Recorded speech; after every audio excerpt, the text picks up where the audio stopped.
আপনারা দেখছেন এই সেই সুরতালি চাচা কিন্তু গাজার যে গাছগুলো সে নিয়ে কিন্তু যাচ্ছে। আপনারা দেখছেন নকলা থানায় যাচ্ছে। আসলে সে কলার বাগানে যে গাজার বাগান করেছিল সেই গাজা ঘাসগুলি কিন্তু নিয়ে এসেছে এবং চাচাকে আটক করেছে নকলা থানা পুলিশ। জনাব কৃপণচন্দ্র গ্রুপের নেতৃত্বে নকলা থানা পুলিশ এভাবে কিন্তু মাদক বিরোধী অভিযান তারা অব্যাহত রেখেছে, চলমান রেখেছে। আপনারা দেখছেন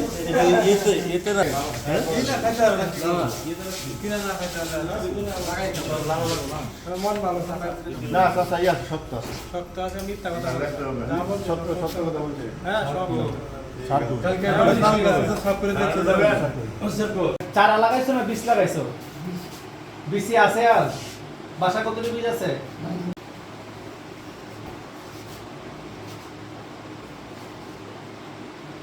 আচ্ছা স্যার। আর স্যার যে বাগানটা ওইখানে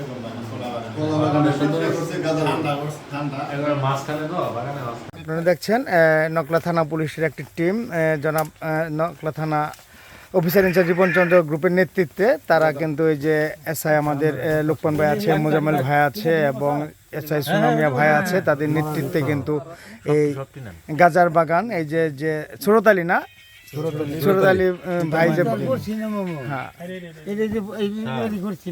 হ্যাঁ না না রে এই ভাই এগুলি গাজা নিষিদ্ধ, টোটালি এটা করা যাবে না। দেখছেন টোটালি তার বাগান থেকে এগুলি ধরা হয়েছে এবং আটক করা হয়েছে। আপনারা দেখছেন মসজিদের এখানে সিএনজি আছে, ওখানে গাড়ি ঘোরান।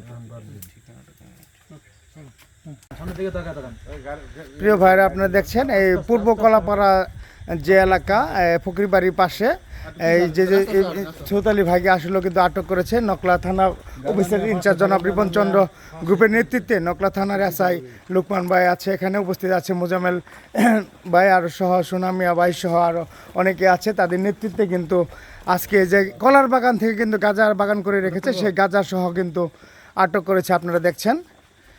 হ্যাঁ, ধন্যবাদ সকলকে। এরকম নকলা থানা পুলিশের অভিযান কিন্তু অব্যাহত থাকবে গাজা এবং মাদকের বিরুদ্ধে, সেটা চলমান থাকবে। ধন্যবাদ সকলকে।